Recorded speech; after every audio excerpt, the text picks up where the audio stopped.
하나님 말씀 보겠습니다. 구약성경 잠언서 16장 3절, 우리 한 절 말씀입니다. 구약성경 잠언서 16장 3절 말씀입니다. 우리 한 절밖에 안 되니까요, 함께 합독하면 좋겠습니다. 함께 읽습니다. 시작. 너의 행사를 여호와께 맡기라. 그리하면 내가 경영하는 것이 이루어지리라. 아멘. 한 번 더 고백할까요? 짧으니까 외우시면 좋겠습니다. 함께 읽습니다. 시작. 너의 행사를 여호와께 맡기라. 그리하면 내가 경영하는 것이 이루어지리라. 아멘. 할렐루야. 오늘도 하나님의 은혜와 평강이 삶에 넘치시기를 그리스도의 이름으로 소망합니다. 여러분 이런 말 들어보시거나 또 해보신 적 있지 않으십니까? 저 사람 참 기도 잘하네. 그리고 저 사람 기도 참 잘하네. 비슷한 것 같은데 뭔가 다른 것 같기도 하고, 한국말은 참 재미있습니다. 이 둘의 차이가 무엇일까요? 맞히는 분들에게 소정의 상품을 우리가 기도할 때 기도는 청산유수처럼 잘하지만 뭔가 가식적인 사람을 두고 그렇게 말하기도 합니다. 부정적인 의미로 말하기도 하죠. 또는 정말 신실하게 기도 잘하는 사람들에게, 잘하는 우리 성도님들에게 이렇게 얘기합니다. 성도님 기도 참 잘합니다. 두 가지의 의미를 다 담고 있을 수 있겠죠. 오늘은 좋은 그리스도인이 되기 위해서 어떻게 하면 기도를 잘할 수 있는 성도가 될 수 있을까 한번 고민하는 시간으로 삼고자 합니다. 여러분, 기도를 잘한다는 것은 두 가지를 잘 균형을 맞춰야 합니다. 이 두 가지는, 첫 번째는 전적인 위탁입니다. 그리고 두 번째가 하나님의 음성을 듣는 것. 이 두 가지를 잘 밸런스를, 균형을 잘 맞추고 있을 때 우리는 기도를 잘 한다라고 말할 수 있습니다. 여러분, 우리 기도를 한번 들여다보시죠. 우리 성도님들의 모습을 가만히 들여다보면 모양은 기도이지만 하나님과 무관한 기도를 하는 경우들도 있을 수 있습니다. 이런 기도를 습관적인 기도라고 표현할 수 있습니다. 성경에서는 마태복음 6장 7절에 보면 예수님이 이러한 기도를 향해서 중언부언하는 기도, 중언부언하는 사람 이렇게 부르기도 합니다. 사도 바울은 경건의 모양은 있지만 경건의 능력은 부인하는 자라고 표현하기도 합니다. 하나님의 뜻을 구하지 않고 오히려 그 뜻을 바꾸려고 하는 기도, 그 기도는 하나님의 인도하심과 도우심을 구하지 않는 기도, 그 기도는 정욕적이고 욕심이 있고 시기와 질투, 분냄이 그대로 존재하는 기도라고 말할 수 있습니다.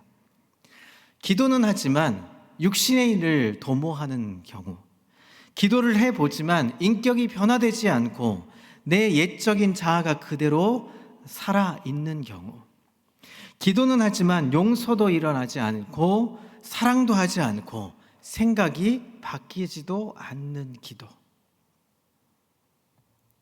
여러분, 어떤 기도를 하고 계십니까? 유명한 시인 릴케라는 사람이 이 기도에 관해서 이렇게 시를 썼습니다. 내 눈을 감겨 주십시오. 그래야 당신을 볼 수 있습니다. 내 귀를 막아 주십시오. 그래야 당신의 음성을 들을 수 있습니다. 여러분, 기도를 잘한다는 것은 내가 보고 판단하는 모든 육신의 눈을 그 눈이 감길 때 비로소 시작이 되는 것입니다. 진정으로 기도를 잘하는 것은 내가 듣던 육신의 소리와 주변의 소리를 차단될 때만이 들려지게 되는 것이죠. 이때 하나님이 원하시는 결정이 내려집니다. 하나님이 원하시는 결정이 내려지면 나의 정욕과 이기심은 물러나게 되어 있습니다. 기도는 인격적이기에 하나님을 향한 나의 소원과 나에게 주시는 하나님의 음성 가운데서 반응하는 것이 포함됩니다. 자, 그러면 잘못된 기도, 혹은 비인격적인 기도는 어떤 것일까요? 후안 카를로스 오르티즈라는 목사님이 책을 하나 썼습니다. 이 책은 굉장히 많은 베스트셀러 책이 되었습니다. 주님과 동행하십니까? 라는 책이 있습니다. 이 책에 보면 이 목사님이 짤막한 이야기들을 펼치고 있습니다. 한 번은 목사님이 영국에 있는 링컨 교회를 방문해서 예배를 드리게 되었을 때였습니다. 그 교회 건물은 길이만 210m, 엄청난 큰 교회입니다. 이 예배당 한 중앙에는 아주 멋진 오르간이 있습니다. 예배의식을 진행하는 성가대와 집전하는 사람들 역시 멋진 가운 입고 지금 예배를 집전하고 있습니다.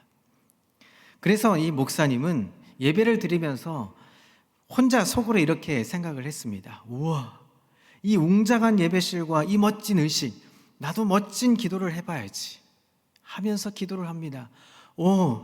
가장 높은 곳에 좌정에 계신 우리 아버지시여, 오늘 아침 우리는 주의 존전에 모였습니다. 여러분, 멋진 기도 아닙니까? 그때 주님께서 이런 대답을 하시는 음성과도 같은 소리를 들었다고 합니다. 닥쳐라. 우리는 종일 대화를 나누는 사이인데 이제 와서 가장 높은 곳에 좌정에 계신 우리 아버지라고? 라고 하는 음성을 듣는 것처럼 이야기를 해주는 짤막한 대화가 있습니다. 여러분, 어쩌면 하나님은 이런 의식적인 기도를 가장 싫어하실지도 모릅니다. 하나님은 우리에게 말씀하시기를 원하시고 쌍방간의 인격적인 교제를 하길 원하십니다. 그리고 인격적인 만남을 통해서 우리의 삶이 점차 교정되고 변화되는 것을 하나님은 원하고 계십니다. 하나님을 경험하는 삶이라는 책에 보면 이 대목의 이 부분을 아주 잘 설명해 주고 있습니다. 기도는 우리가 일방적으로 하나님께 아뢰기만 하는 것 이상입니다. 기도는 듣는 것도 포함합니다. 사실 하나님이 기도 중에 말씀하시는 것이 우리가 말하는 것보다 훨씬 더 중요합니다. 기도는 관계성이지 하나의 종교 활동이 아닙니다. 기도는 하나님을 우리에게 조정하도록 고안된 것이 아닙니다. 우리를 하나님께로 조정하도록 계획되어 있습니다. 하나님은 우리의 기도를 필요로 하지 않으십니다. 그러나 하나님은 우리가 기도하기를 원하십니다. 기도하는 중에 하나님이 우리의 인생을 통해서 무엇을 하기 원하시는지를 알기 위해서 기도가 필요합니다. 여러분, 동의되지 않으십니까? 그래서 신앙적이었던 이 철학자가 있습니다. 키에르 케고르라는 이 철학자가 이 기도에 대한 정의를 이렇게 썼습니다. 함께 읽어볼까요? 시작. 기도는 하나님을 변화시키는 것이 아니라 기도하는 사람을 변화시키는 것이다. 여러분, 동의되지 않으십니까? 기도는 하나님께 일방적으로 아뢰므로 일어나는 역사가 아니라는 것입니다. 하나님의 음성을 듣고 우리가 반응하는 순종까지를 포함하고 있습니다. 자, 그러면 이제 기도 잘하는 성도가 되기 위해서 두 가지 밸런스, 두 가지 균형을 잘 잡아야 한다고 그랬죠. 첫 번째는 전적 위탁, 두 번째는 하나님의 음성을 듣는 것. 그 균형의 첫 번째, 우리가 기도를 잘하는 성도가 되기 위해서는 전적인 위탁이 필요합니다. 우리의 기도는 전적인 위탁이 이루어져야 하는 것입니다. 자, 오늘 잠언서 16장 3절을 한 번 더 읽어보겠습니다. 한번 띄워주시죠. 한 번 더 읽습니다. 시작. 그리하면 내가 경영하는 것이 이루어지리라. 여러분, 기도한다는 것은 우리의 모든 것을 하나님께 맡긴다 하는 것입니다. 삶의 일부분만 맡기는 것이 아니라 우리의 모든 삶의 영역을 맡기고 그분의 경영하심을 믿고 의지하는 것입니다. 따라서 기도란 우리가 무엇을 필요로 하기 때문에 하나님께 간구하는 것이 아닙니다. 우리의 삶의 모든 영역에서 끊임없이 하나님과의 실제적이고 인격적인 관계를 맺는 것을 의미합니다. 자, 여기에서 우리가 주목해야 될 단어가 있습니다. 여기 하나님께 맡기다라는 것입니다. 맡긴다라는 단어입니다. 자, 영어 성경으로 이렇게 써봤습니다. 한번 띄워주시죠. Commit to the Lord whatever you do, and your plans will succeed.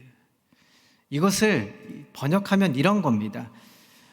우리가 하는 모든 것을 주님께 위임하면, 위탁하면, 맡기면 성공하게 된다 하는 것입니다. 자, 이 말씀에 무게중심을 한번 정리해 보겠습니다. 우리가 이 무게중심, 이 말씀의 무게중심을 내가 경영하는 것이 이루어진다 뒤쪽에 있는 단어에 무게를 두게 되면 어떻게 될까요? 우리가 기도하고 있는 것 중에 실망할 것들이 참 많이 있습니다.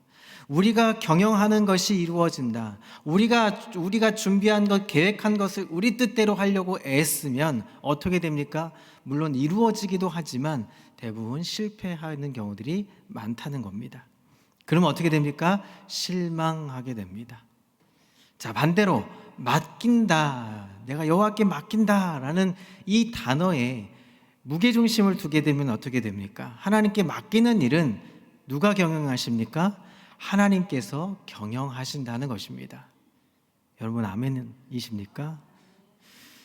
따라서 우리의 계획조차 그분께서 하시는 일이라는 것입니다. 기도는 단순히 우리의 기대를 하나님께 아뢰는 것이 아닙니다. 기대의 결과조차 하나님께 완전히 위탁하는 것입니다. 여러분 오늘 기도하러 오셨죠? 왜 기도하러 오셨습니까? 내 문제를 해결해 주기를 원하시는 하나님께 그냥 간구하기 위해서 이 자리에 오셨습니까? 그것이 아니라는 것입니다. 우리가 첫 번째 해야 될 것은 하나님께 맡기는 것입니다. 우리가 하나님께 기도하는 첫 번째 목적은 하나님께 맡기고 내 삶을 맡기고 내 모든 영역을 하나님께 드리고 하나님께 기도하고 의뢰하는 것입니다. 그래서 기도가 흥미로운 것입니다. 왜냐하면 하나님께서 이루어 주실 일에 대한 기대가 있기 때문입니다. 여러분 오늘 기대감이 있으십니까? 하나님께서 나와 함께 하심으로 나의 모든 기도에 응답해 주실 것이라는 기대가 있으십니까? 기대가 별로 없으시는군요. 우리가 기도하게 되면 점점 우리의 신앙이 자라나가는 경험을 하게 됩니다.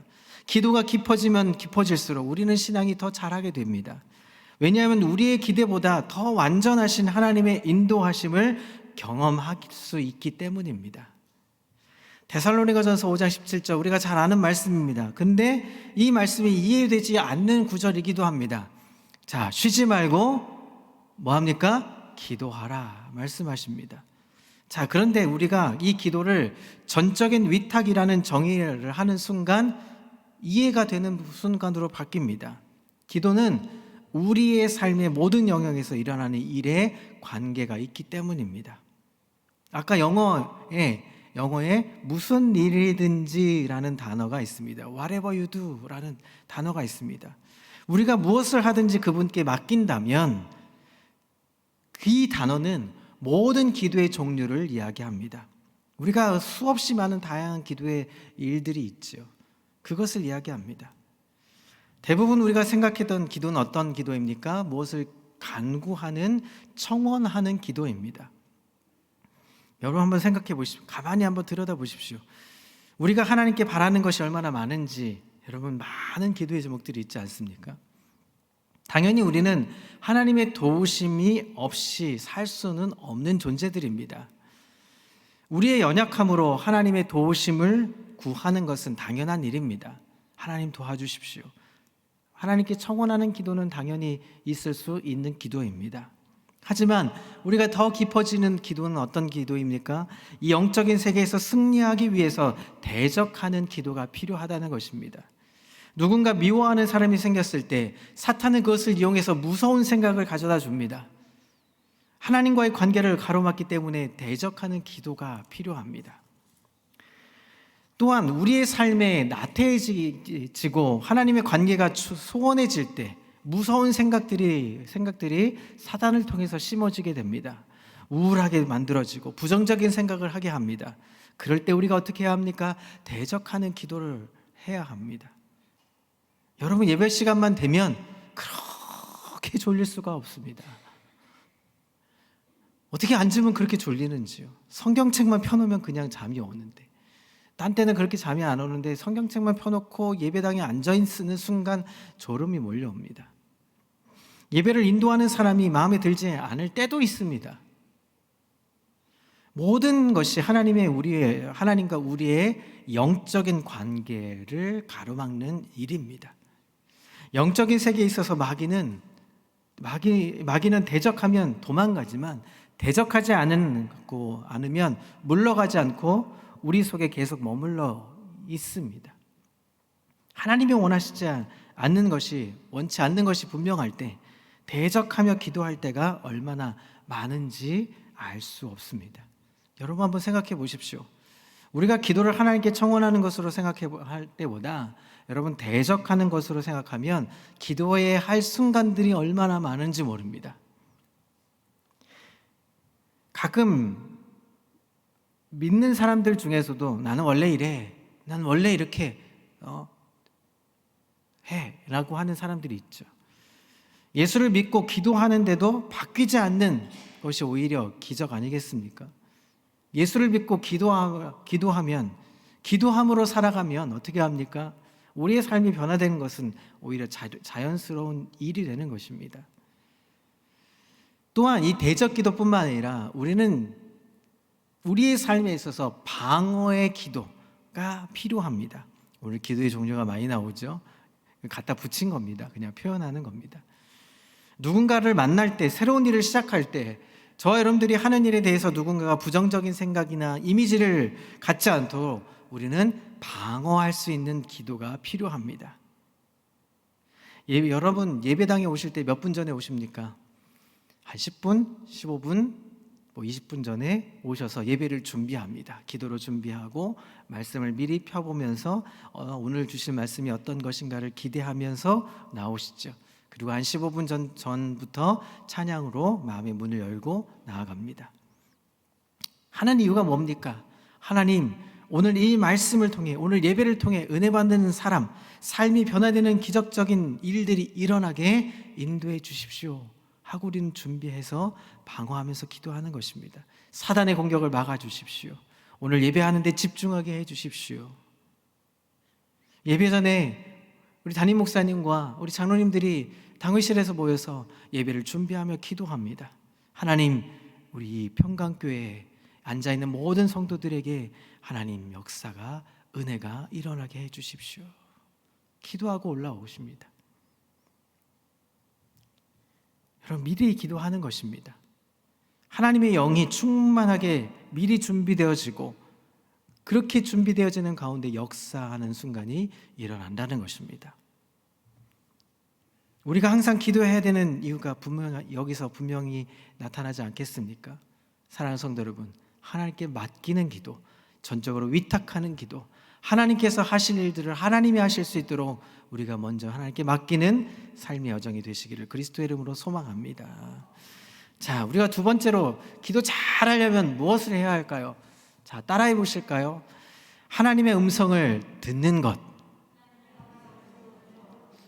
하나님의 음성을 잘 들어야 잘 듣고 있을 때 기도가 잘할 수 있는 것입니다. 우리가 흔히 기도에 대해서 이렇게 표현합니다. 자, 기도가 무엇입니까? 라고 물어보면 대부분은 한결같은 기도, 한결같은 대답을 하십니다. 기도는 하나님과의 뭐라고요? 대화. 하나님의 음성을 듣는 것. 이렇게 이야기하십니다. 자, 그런데 가만히 보면 기도하면서 무엇합니까? 하나님과 대화하기보다 우리는 일방적인 선언, 일방적인 간구로 끝나는 기도가 너무 많다는 것입니다. 문제를 가지고 나옵니다. 가지고 와서 여기서 하나님 해결해 주십시오, 하나님 응답해 주십시오 하고 우리는 기도합니다. 가져와서 하나님께 우리 문제를 이야기합니다. 대적하는 기도를 담대하게 합니다. 하나님, 우리를 사단의 공격으로 막아 주십시오. 공격에서 막아 주십시오. 하지만 그 문제에 대해서 하나님께서 어떻게 해결해 주실지에 대한 답을 듣고 가지는 않습니다. 하나님 해결해 주십시오. 하나님 함께 해 주십시오. 하나님 응답해 주십시오. 주여 하고 외쳐보지만 정작 나갈 때는 다시 싸질머들고 갑니다. 무거운 발걸음으로 나가보죠. 우린 너무나 일방적인 기도를 하고 있는 것입니다. 매일 새벽마다 동일한 기도를 하고 그 다음날 또 옵니다. 또 문제를 가지고 옵니다. 그 문제 똑같은 문제를 가지고 옵니다. 아니 하나님께서 이미 마음을 주셨건만 그 문제를 똑같이 가지고 나올 때도 많다는 것입니다. 사실 기도하면서 우리가 변하지 않는 것은, 기도하면서 응답을 듣지 않는 것은 우리가 변화하려 하지 않고 들으려 하지 않기 때문입니다. 그래서 기도한 다음에는 하나님의 음성을 들으려는 노력이 필요한 것입니다. 우리 올해 표어가 무엇입니까? 부르심에 응답하라입니다. 응답을 하려면 어떻게 합니까? 그 부르시는 것을 들어야 하죠. 들을 때 응답을 할 수 있습니다. 자, 그런데 여기서 우리가 한 가지 의문이 생깁니다. 기도하라는 것은 이해가 됩니다. 그 다음에 하나님의 음성을 어떻게 들어야 하며 그것이 하나님의 음성이라는 것을 어떻게 알 수 있을까요? 여러분, 하나님의 음성이 어떻게 들리십니까? 내가 너를 사랑한다. 하나님이 직접 이야기하시는 걸 들어보신 적 있으십니까? 저는 잘 안 들리던데요. 아마 대부분 그러실 겁니다. 요한복음 10장에 보면 양은 목자의 음성을 안다라고 말합니다. 어떻게 양이 목자의 음성을 알게 되었을까요? 많은 시간과 경험이 필요했겠다 생각이 들지 않으십니까? 양들에게 목자의 소리만 들렸을까요? 많은 사람들의 소리 가운데 자신을 인도하는 소리, 그리고 그 음성을 듣고 따랐을 때 푸른 초장과 맑은 물가로 인도하는 소리, 그 소리, 여러 가지 소리가 있었을 겁니다. 때때로 많은 소리 때문에 구분하기 어려웠을 수도 있을 겁니다. 다른 소리를 듣고 낭패를 본 경험도 있을 겁니다. 그런데 양이 목자를 따를 수 있는 이유는 무엇일까요? 많은 시간, 목자가 어떻게 막대기를 들고 소리를 내는지, 어떤 음성을 내는지를 많이 들었기 때문에 그 음성을 쫓아가게 되는 것이죠. 사무엘서 3장에 보면 하나님께서 성전에 살던 어린 사무엘을 부르시는 장면이 나옵니다. 당시 얼마나 종교적으로 타락하고 신앙이 바닥으로 떨어졌는지 사무엘장 3장 1절에 이렇게 말합니다. 여호와의 말씀이 희귀하여 이상이 흔히 보이지 않더라. 여호와의 말씀이 희귀하답니다. 이만큼 신앙으로는 굉장히 엄청난 격변의 시기를 겪고 있던 상황이었습니다. 하나님께서 사무엘을 부르셨지만 그 음성을 들어본 경험이 없었던 사무엘은 제사장 엘리에게 달려갑니다. 저를 부르셨나요? 아니라고 얘기합니다. 또 가만히 있는데 또 부르십니다. 저를 또 부르셨나요? 아니야. 몇 번의 이 같은 일이 반복되자 엘리 제사장이 사무엘에게 알려줍니다. 그가 너를 부르시거든 내가 말하기를 여호와여 말씀하옵소서 주의 종이 듣겠나이다. 이렇게 이야기해. 사랑하는 성도 여러분, 중요한 것은 하나님의 음성을 들으려고 하는 자세가 필요하다는 것입니다. 사무엘이 응답합니다. 주의 종이 듣겠나이다.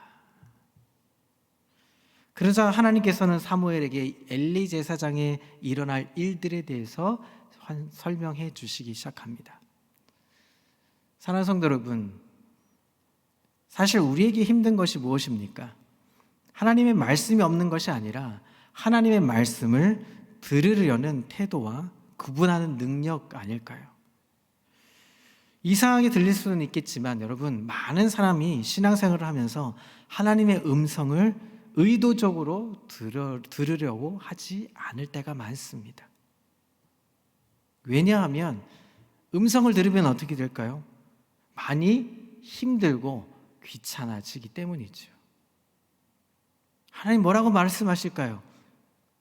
예배에 집중해, 전도해, 헌신해, 봉사해, 하나님이 얘기하시는 것을 귀찮거든요. 힘들거든요. 하나님의 말씀이 내 발의 등이기보다는 가는 길에 걸림돌 이렇게 생각할 때가 많습니다. 그래서 좋은 그리스도인이 된다는 것은 하나님의 음성에 대해서 민감하게 반응하겠다는 태도가 먼저 있어야 한다는 것입니다. 부르심에 응답하라. 하나님의 부르심에 우리가 응답할 수 있는 이유는 단 하나입니다. 하나님 듣고자 합니다. 듣겠습니다. 명령하시면 순종하겠습니다. 그것이 반응이고 그것이 응답입니다.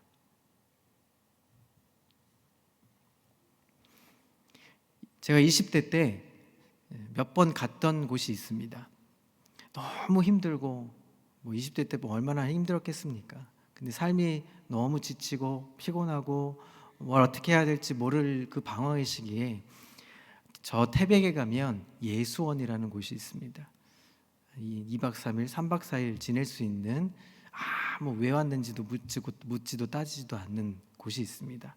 거기에 대천덕 신부님이 지금은 이제 돌아가셨지만 그 당시에 이제 제가 20대 때 대천덕 신부님이 이제 저녁마다 이제 예배를 드리는 예배 때 이런 이야기를 하십니다.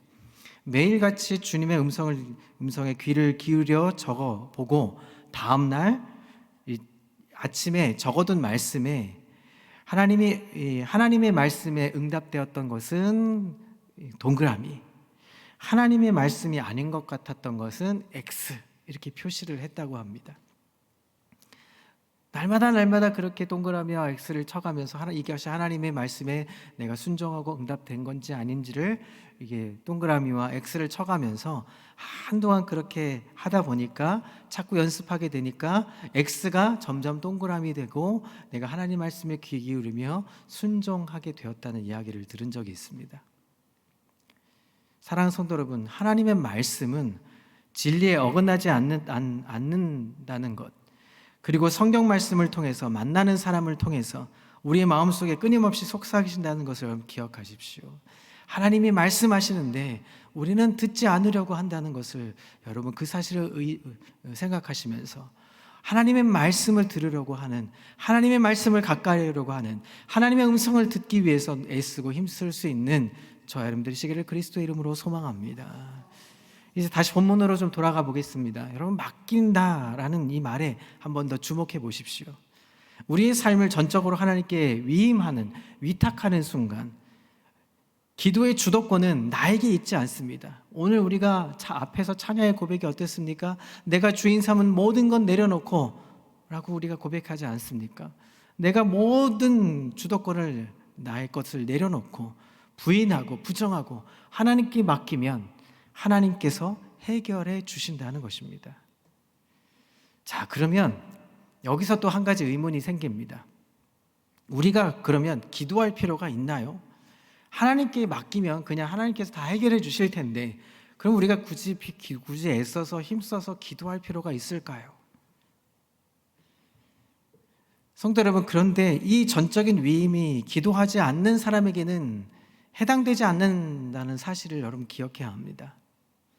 하나님께서는 기도하는 시간을 통해서 우리의 삶을 전적으로 이끌어가고 있음을 깨달아야 하는 것입니다. 바울이 하나님의 은혜를 체험하고 얼마나 많은 고민을 했습니까? 그에게 끊임없이 솟아나는 육적인 생각과 소욕이 있었을 겁니다. 그것을 쳐내기 위해서 얼마나 많이 갈등하며 기도했겠습니까? 기도하면 이 갈등이 보이고 이것을 이기기 위해서 기도해 보지만 기도하지 않으면 이 부분이 해결되지 않기 때문에 민감하게 반응하기 위해서 기도하는 것입니다.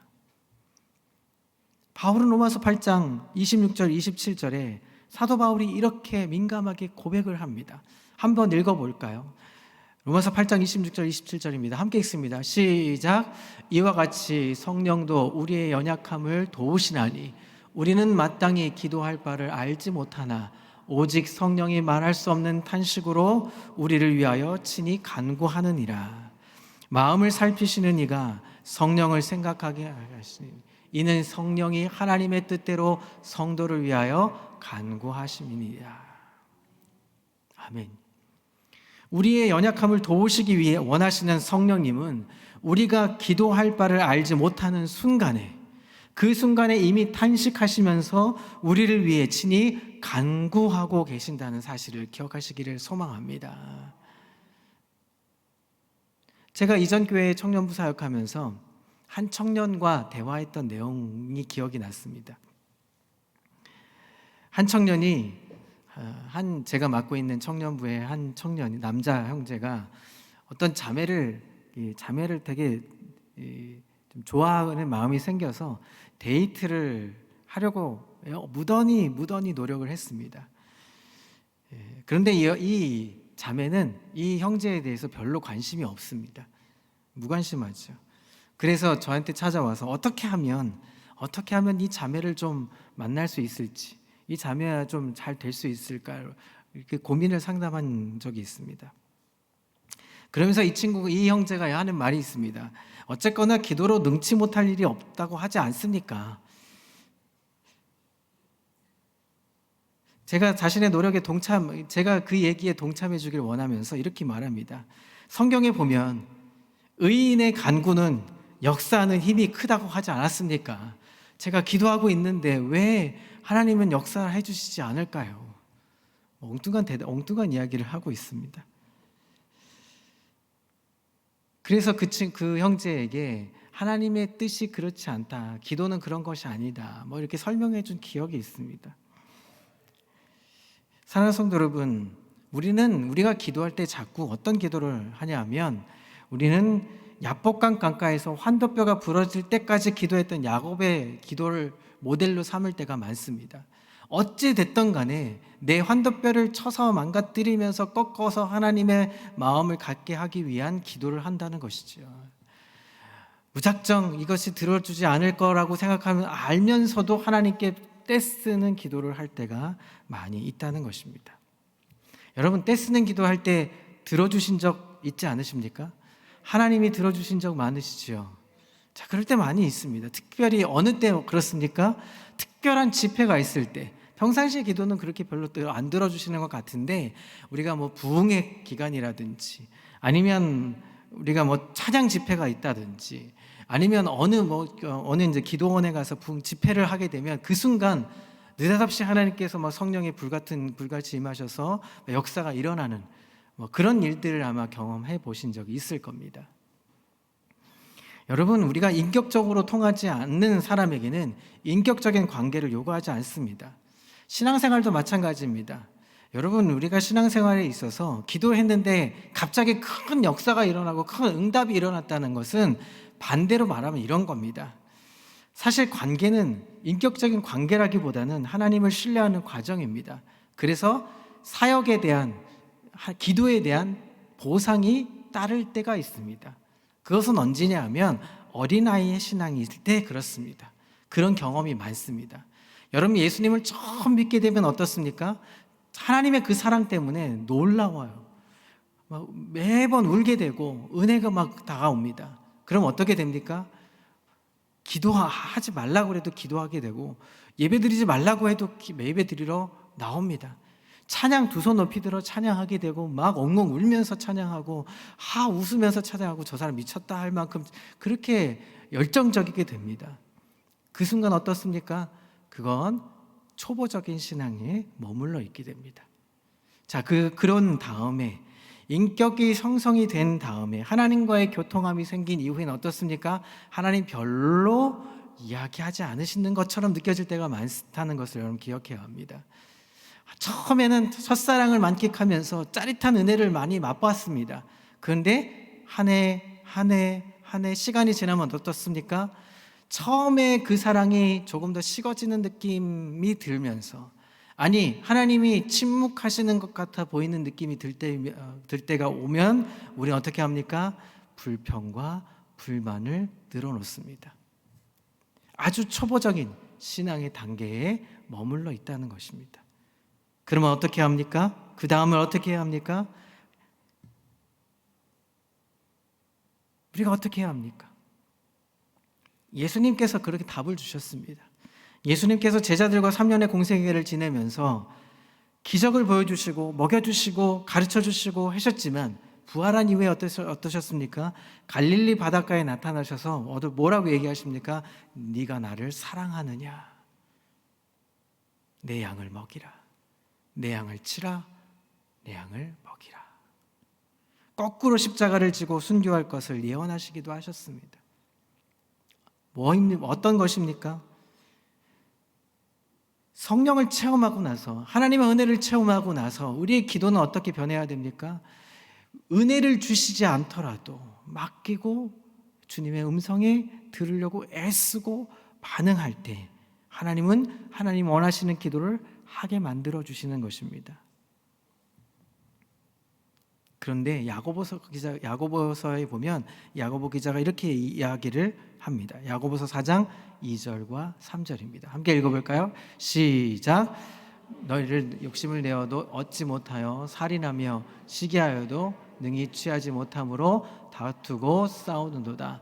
너희가 얻지 못함을 구하지 아니하기 때문이에요. 구하여도 받지 못함은 정욕으로 쓰려고 잘못 구하기 때문이라. 뭐 한다고요? 정욕으로 쓰려고 잘못 구하는 기도는 하나님이 듣지 않으신다 말씀하십니다. 이제 말씀을 좀 정리하려고 합니다. 제가 좋아하는 신학자가 있습니다. 헨리 나우엔이라는 신학자가 우리의 기도를 이야기하면서 어떤 기도를 얘기했냐면, 이렇게 정욕을 쓰려고 잘못 구하는 기도, 이런 기도의 태도를 어떻게 비유했냐면 산타크로스를 기다리는 아이들, 이 아이들의 비유를 합니다. 크리스마스 때가 되면 아이들이 뭘 기다립니까? 산타크로스를 기다립니다. 자, 그분을 만나기 위해서 기다립니까? 아니죠. 산타크로스가 오시는 이유는 무엇 때문입니까? 나에게 선물을 가져다 주기 때문에 그 선물을 관심을 두는 것이지요. 선물을 받은 아이들은 뭐합니까? 산타크로스는 잊어버립니다. 여기에서 인격적인 만남이란 존재가 없는 것이죠. 물질적인 관계 그리고 조건만이 있을 뿐입니다. 사랑하는 성도 여러분, 그분을 만나고 그 만남을 통해서 그분의 뜻을 알고 그 뜻을 알았으면 그 뜻을 따르기 위해서 나의 욕심은 버리고 내 생각도 버리고 하나님을 쫓아갈 수 있는 것, 그것이 바로 기도라는 것입니다. 기도를 요구하는 것만으로 이해한다면 절대로 하나님의 음성을 듣지 못합니다. 하나님의 음성을 듣지 못한다면 우리를 향하신 하나님의 그 신실하신 뜻을 발견할 수가 없습니다. 아이들이 산타크로스를 대하듯이 하나님을 대한다면 하나님을 만나서 인격적으로 사귀는 일에는 전혀 관심을 두지 않습니다. 오직 그 뒤에 있는 선물, 그 뒤에 있는 응답만을 구하게 되는 것이죠. 이러한 사람들이 기도하는 목적은 더 깊은 기도를 가지 못합니다. 하나님을 바라보지 못하게 되는 것이죠. 사랑하는 성도 여러분, 오늘 기도하러 오셨죠? 잘 오셨습니다. 기도 잘하고 싶으시죠? 아멘이십니까? 기도 잘하고 싶지 않습니까? 저도 기도 잘하고 싶습니다. 기도 잘할 수 있는 이유는 있는 것은 두 가지를만 기억하시면서 올 한 해도 부르심에 응답하는, 그 부르심에 순종하는 저와 여러분 되시기를 소망합니다. 그 첫 번째는 한 번 더 따라해 볼까요? 전적인 위탁. 두 번째, 하나님의 음성을 듣는 것. 그 두 가지를 잘 하셔서 올해도 하나님이 원하시는 기도, 하나님과 대화하면서 힘있게, 멋지게, 은혜롭게 살아가는, 그래서 하나님이 부르시면 예, 제가 가겠습니다, 제가 하겠습니다, 멈칫대지 않고 당당하게 나아갈 수 있는 멋진 우리 평강교회 성도들 다 되시기를 그리스도의 이름으로 소망합니다.